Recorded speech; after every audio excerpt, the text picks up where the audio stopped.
네, 소개 감사드립니다. 예, 발표를 하게 해주셔서 감사드립니다. 우선 정맥학회 20주년 진심으로 축하드립니다. 제가 오늘 말씀드릴 내용은 DVT에서 메디컬 트리트먼트입니다. 너무나 잘 알려진 치료이기 때문에 사실 새로운 어드밴스된 내용이 그렇게 많지는 않습니다.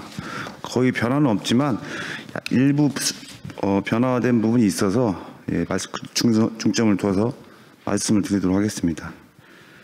저희 나라 DVT 데이터가 많지는 않은데요. 2018년도에 2013년도까지 DVT 데이터가 있었습니다. 총 VT 환자의 연간 발생률은 약 7.85%씩 증가를 하고 있고요. 치료의 방법들도 많이 변화가 되고 있는데 2013년 이전까지는 헤파린 베이스나 와파린 베이스드 트리트먼트가 주였다가 리바록사반이 출시가 되면서 노하우로 급격하게 증가하는 양상을 보였습니다. 다른 나라와 비교했을 때도 저희 나라가 이제 운 좋게도 다른 나라와 비교했을 때 DVT 유병률이 좀 더 낮은 걸로 되어 있습니다. 노르웨이나 스웨덴, USA에 비해서 저희 나라 많이 낮고 에이지에 따라 증가하는 경향을 보였습니다. 아시다시피 DVT의 파마콜로지 트리트먼트는 헤파린, 로우 몰레큘러 웨이트 헤파린, 와파린, 도악, 아스피린, 스롬볼라이트 에이전트 모두 사용이 가능하고요. 각각 에이전트에 대해서 현재까지도 많이 사용되는 부분이 있고 가이드라인에 따라 조금씩 변하는 부분이 있지만 어쨌든 다 사용이 가능합니다. 그 중에서도 다이렉트 도라 안티코글런트 도악이 가장 많이 발전을 하고 있고 많은 부분에서 도악 치료가 도악이 DVT 트리트먼트 초이스로 자리를 잡고 있습니다. 아시다시피 스롬보스는 플레이트릿과 피브린이 합쳐져서 만들어지는 거고요. 이 피브린은 복잡한 코어글레이션 캐스케이드를 따라서 만들어지지만 사실 학생 때 배우고 많이 잊어버리게 됩니다. 간단하게 2790의 팩터에 영향을 미치는 와파린과 여기서 셀렉티브하게 팩터 10A와 스롬빈에 관련된 팩터 2에 다이렉트하게 이니비션을 시키는 도악이 개발이 되면서 비약적인 발전이 있었습니다. 아시다시피 도악은 현재 4개가 가장 많이 사용이 되고 있고 다비가트란, 에픽사반, 리바록사반, 에독사반 모두 이름을 들어보셨을 거라 생각을 합니다. 간단하게 비교를 해보면 다비가트란반 다이렉트 스롬빈 이니비터고요. 에픽사반과 리바록사반, 에독사반은 다이렉트 팩터 10A 이니비터가 되겠습니다. 피크 액션 타임은 모두 2시간에서 3시간 정도로 비슷하고요. 하프라이프도 약 10시간 정도로 비슷합니다. 차이점으로는 이제 복용하는 방법인데요. 다비가트란과 에픽사반은 하루에 2번이고 리바록사반과 에독사반은 하루에 1번입니다. 메타볼리즘 차이에 따라서 사실 쓰는 부분에 약간 차이가 있을 수 있는데 다비가트란은 80%가 리날로 배설이 되기 때문에 리날 톡시티의 위험성이 있어서 키드니 디지즈가 있거나 레날 펑션이 떨어지신 분들은 사용에 주의가 필요하겠습니다. 리버살 에이전트도 출시가 된 걸로 알고 있고요. 루틴 모니터링은 모두 필요 없는 걸로 알려져 있습니다. DVT 치료는 아시겠지만 크게 이니셜과 롱텀, 그 다음에 익스텐디드 트리트먼트로 나눌 수가 있고요. 처음에 어떤 약을 시작하고 유지를 어떻게 하고 익스텐드 할지 말지 결정하는 것이 DVT 치료의 주가 되겠습니다.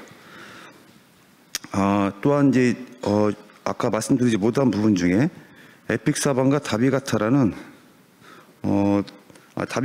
에독사반은 사용 전에 로우 몰레큘러 헤파린을 미리 프리시드하게 주입을 한 다음에 오버랩을 시켜야 되는 단점이 있습니다.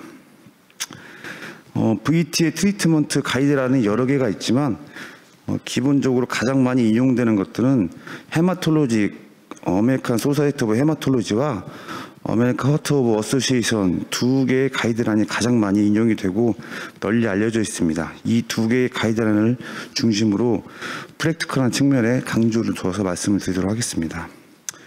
2012년도에 가이드라인을 보시면 이때는 DVT와 PT가 있는 환자들은 이니셜하게 로우 몰레큘러 웨이트 헤파린을 사용하고 그 외에 리바록사반과 와파린, 원프렉시네트 헤파린 등과 같은 약들도 사용이 가능하다고 권고를 했었고요. 하이퍼텐션 같이 헤모다이나믹 언스테이블리티가 있는 환자들은 PE가 있는 경우에 스럼블라이트 세라피가 권고가 됐습니다. 프록시마 DVT나 PE 같은 경우는 3개월 이상의 안티콜리게이션 필요로 했었고, 언프로보트 또는 프로보트 타입에 따라서 3개월 이후로 익스텐전 세라피를 할지 말지를 결정하는 것이 권고가 됐습니다. 액티브한 캔서가 있는 경우에는 로우 몰레큘러 헤파린이 바이타민 K 안타고니스트 와파린보다 더 추천이 됐었고요. 슈퍼피셜 베인 스로모시스에 대해서는 폰다파리누스가 대부분 리커멘드가 됐습니다. 하지만 퍼스트 업데이트가 2016년도에 나왔었는데, 이때는 캔서가 없는 VT 환자 같은 경우는 다비가트란 도학의 사용이 바이타민 K 안타고니스트보다 더 오버하게 사용을 권고했지만 아직 그레이드는 낮은 수준이었습니다. 그다음에 캔서가 있는 경우에는 역시 로어 몰리큘러 웨이트 헤파린이 권고가 됐었고요. VT 트리트먼트를 안티콜로에서 하고 있는 환자에서는 필터를 사용을 자제해달라고 권고를 했습니다. 또한 이전에는 DVT 환자에서 컴프레션 트리트먼트가 증상 개선에 효과가 있다고 되어 있었지만 2016년도부터는 증상 개선 효과가 PTS 발생과 증상 개선에 큰 효과가 없기 때문에 권고되지 않았습니다. 하이퍼텐션이 있는 PE 같은 경우는 특별한 차이는 없었고요. 2020년도에 헤마톨로지에서 최신 가이드라인이 나왔었는데, 간단하게 저희가 주로 관련된 환자 위주로 살펴보도록 하겠습니다. 우선 VTE가 있는 환자에서는 바이타민 K 안타고니스트보다 도학이 에비던스가 훨씬 높게 당연히 추천이 되고 있고요. 도학의 사용에 따라서 종류에 따라서는 차이가 없는 걸로 되어 있고, 2개 이상의 도학도 사용한 것은 권고되지 않는 걸로, 하나의 도학만 사용한 것을 권고를 하고 있었습니다. 또한 익스텐시브 프록시마 DVT 같은 경우에는 스럼블라이트 세라피보다는 안티콜레스 언론을 좀 더 추천을 했었고요.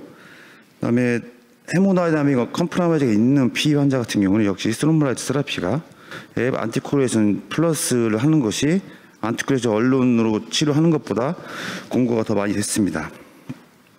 익스텐시브 DVT가 있는 환자 중에서 스럼블라이스 할 수 있으면 카테터 다이렉트 스럼블라이스를 하라고 되어 있었고요.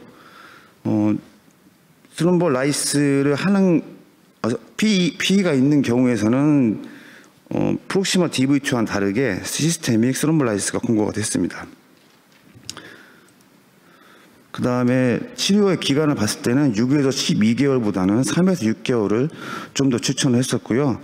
크로닉한 리스크 팩터가 남아있는 환자 같은 경우에는 라이프롱하게 안티 스럼버스 세라피를 권고를 하고 있었습니다. 그다음에 저희가 세컨더리 프리벤션을 위해서 그 전 가이드라인에서는 DVT와 PE가 있는 환자에서는 아스피린이 권고되기도 했었는데요. 2020년 이후에는 아스피린은 권고가 되지 않고 안티콜레이션만 권고가 되고 있습니다. 세컨더리 프리벤션을 위해서 사용하는 도학의 경우에는 스탠다드 도즈 또는 로우 도즈 도학을 사용을 권고를 했었고요. 리바록사반 10mg, 에픽사반 2.5mg 하프 도즈로 권고를 했습니다. DVT나 PT가 바이타민 K 안타고니스트를 쓰고 있는 도중에도 갑자기 발생하는 환자 같은 경우는 도학보다는 로우 몰레큘러 헤파린이 권고가 됐었고요. CVD, 카디오바스큘라 디지가 있는 환자에서 아스피린 등과 같은 안티플레이트리 에이전트를 사용하고 있는 환자들은 안티콜레이션 사용하는 도중에 같이 사용이 권고가 되지 않고 아스피린을 홀드하는 것을 권고를 했습니다. 2021년도에는 이 세컨드 업데이트, 하트 어소시에이션 세컨드 업데이트가 나왔었는데요. 거의 한마디로 요약을 하자면 거의 도학으로 다 치우치는 경향이 됐습니다. 우선은 그 이전에 가이드라인에서 보이지 않았던 문구들 위주로 살펴보면 디지털 DVT 같은 경우는 안티콜레이션을 권고하지 않았고요. 최근에 코비드19 백신 관련된 세브랄 베인 스럼보시스 같은 경우는 3개월 동안의 안티콜레이션이 권장이 됐습니다. 그다음에 인터벤션을 하는 것보다는 안티콜레이션 세라피를 하는 것을 좀 더 권고를 하고 있고요. 안티콜로이드 하고 있는 환자에서는 IVC 필터가 권고가 되지 않는다고 했습니다. 그다음에 VT는 역시 도학이 바이타민 K 안타고니스트보다 좀 더 권고가 됐고 3개월 이상 치료가 권고가 됩니다. 하나 중요한 점 중에 하나가 이전에는 캔서가 있는 환자에서는 로우 몰리컬 웨이트 헤파린이 좀 더 권고가 됐었는데 이 가이드라인부터는 지금 도학이 좀 더 좋지 않냐고 모더레이트 에비던스 기준으로 제시가 됐습니다. 처음으로 가이드라인에서 제시가 도학이 캔서 환자에서 좋다고 나온 가이드라인이 아닌가 싶고요. 좀 더 연구가 필요하지 않은가도 싶습니다. 안티포스포리피드 신드롬 등과 같은 오토이뮨 디지가 있는 경우에는 도학보다는 바이타민 K 안타고니스트가 더 좋다고 나와 있지만 이것은 스터디가 좀 부족해서 그러지 않나 싶습니다. 다음에 언프로브드 VT, 그러니까 크로닉한 리스크가 계속 존재하는 환자 같은 경우는 당연히 익스텐디드 페이지에 안티콜로이드가 필요하고요. 익스텐디드 페이지 안티콜로이드 하는 경우에는 에픽사반과 리바록사반은 리듀스 도즈를 시행을 하고 시행하는 것이 풀도즈보다 낫다고 되어 있었고요. 익스텐디드 페이지 안티콜로이드 하는 경우에는 아스피린보다는 리듀스 도즈 도학이 더 좋겠다, 이렇게 레코멘드 하였습니다. 수술 전후로 치료에 잠깐 말씀을 드리면, 수술 전에 모더레이트 리스크에 따라 가지고 모더레이트인 경우는 2일 전에 스탑하고 하이 리스크인 경우는 3일 전에 스탑한 다음에 수술한 다음에 모더레이트 리스크인 경우에는 하루 이후에 사용을 권고를 했고요. 하이 리스크인 경우 2, 3일 후에 권고를 했습니다. 많은 내용이 있어서 다 말씀 못 드리는 점 죄송하고요. 사실 캔서 환자에서 좀 더 많은 내용이 있지만 결국은 도학이 좀 더 많은 포션을 차지하고 있다 생각하시면 되겠습니다. 그리고 도학의 차이에 따른 이펙티브에 대한 연구도 있었는데요. 큰 차이가 없다고 보시면 되겠습니다.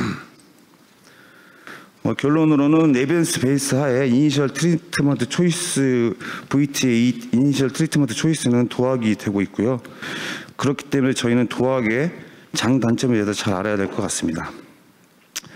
경청해 주셔서 감사합니다.